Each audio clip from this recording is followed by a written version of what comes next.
enfant juif en Algérie sous l'occupation, chassé de l'école à 12 ans en tant que juif, refusant d'être dans l'école communautaire juive qui se crée au même moment. Eh bien, c'est un rapport extrêmement chargé, à la fois la réticence par rapport à l'idée de communauté et le sentiment extrêmement puissant d'un rejet, et du rejet raciste. Ce sont, sans en faire un point d'origine de l'œuvre, ce sont des éléments extrêmement déterminants, mais qui n'appartiennent pas, d'une certaine façon, à ce qu'on appellerait la biographie intellectuelle, puisqu'il s'agit là d'un enfant de 12 ans, encore incapable d'analyser ce qui lui arrive, mais qui en gardera la charge la plus puissante.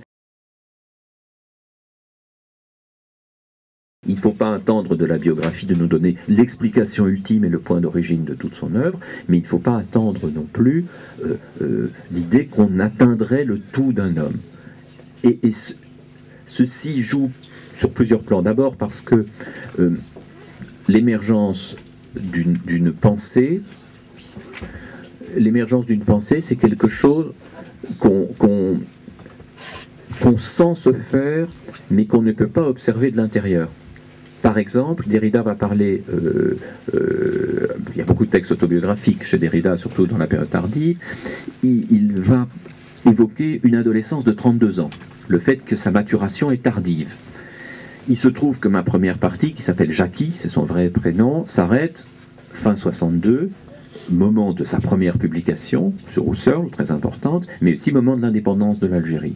Dans les mois qui suivent, en 63, on va voir une floraison de textes et de publications. Quelque chose se passe entre l'achèvement très laborieux de son premier texte et brusquement une aptitude à publier. Et bien là, le biographe doit rester modeste par rapport à ça. C'est-à-dire que je peux éclairer ce moment, je peux raconter ce moment où vraiment il se passe quelque chose, où Derrida devient lui-même, où les grands concepts font leur apparition en très peu de temps, mais je ne prétends pas être au cœur de sa tête, de son esprit, au moment où ce changement se produit. Et puis autre chose très simple, dans les relations avec les gens, on approche extrêmement bien tout ce qui a laissé de la trace, tout ce qui a déposé un élément, par exemple les correspondances. Mais l'intimité d'une relation, c'est beaucoup les moments de coprésence. Et ces moments-là nous sont beaucoup plus dérobés. Et donc le biographe est confronté à un manque qui est essentiel, qui est qu'au fond, quand les gens ne sont pas ensemble, ils déposent énormément de traces, et que quand ils sont ensemble au plus profond de leur relation, il y a un mystère essentiel.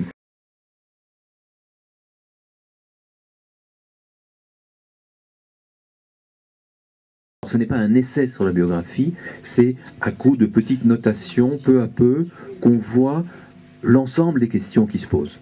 D'abord des questions du côté de la recherche, puisqu'il y a d'abord un travail d'enquêteur qui est considérable dans le cas de Derrida, par exemple des archives immenses qu'il a laissées, qu'il a conservées toute sa vie, dont une partie aux États-Unis, une partie à Limec en Normandie, des témoins à rencontrer, certains désireux de parler, d'autres réticents, certains hostiles, donc il y a tout ce cheminement.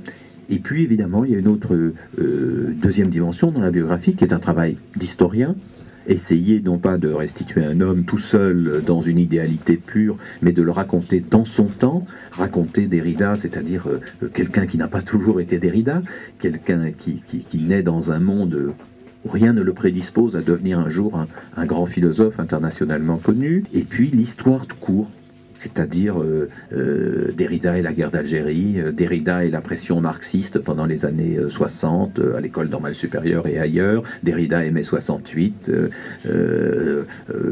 l'histoire réelle de la pénétration de cette philosophie aux États-Unis, ce que j'appelle dans un chapitre de la déconstruction en Amérique, en jouant avec le titre de Tocqueville, etc., etc.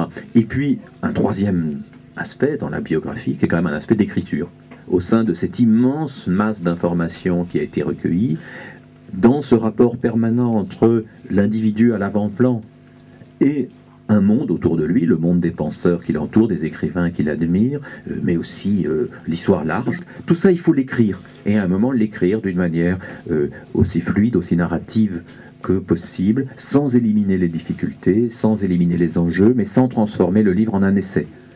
Donc je raconte davantage les circonstances qui ont permis à une œuvre de naître, la genèse de cette œuvre chez son auteur, et les grands moments de sa réception. Les contenus sont évoqués, mais sont évoqués de manière, comment dire, non strictement philosophique. Vous avez donné l'impression, enfin en tout cas à moi, qu'on pouvait lire votre livre comme un roman. Je crois, c'est ce qu'on me dit en tout cas, qu'on peut le lire sans... Oui, qui se lit vraiment très bien, même si de temps en temps... J'essaye que la difficulté soit très graduelle, c'est-à-dire qu'on l'accompagne et qu'à un moment des choses un petit peu plus complexes arrivent, mais vraiment étape par étape, et pas du tout en balançant un supposé connu, ce que je déteste quand on part de l'idée qu'on serait supposé dès la première page déjà connaître toute l'œuvre.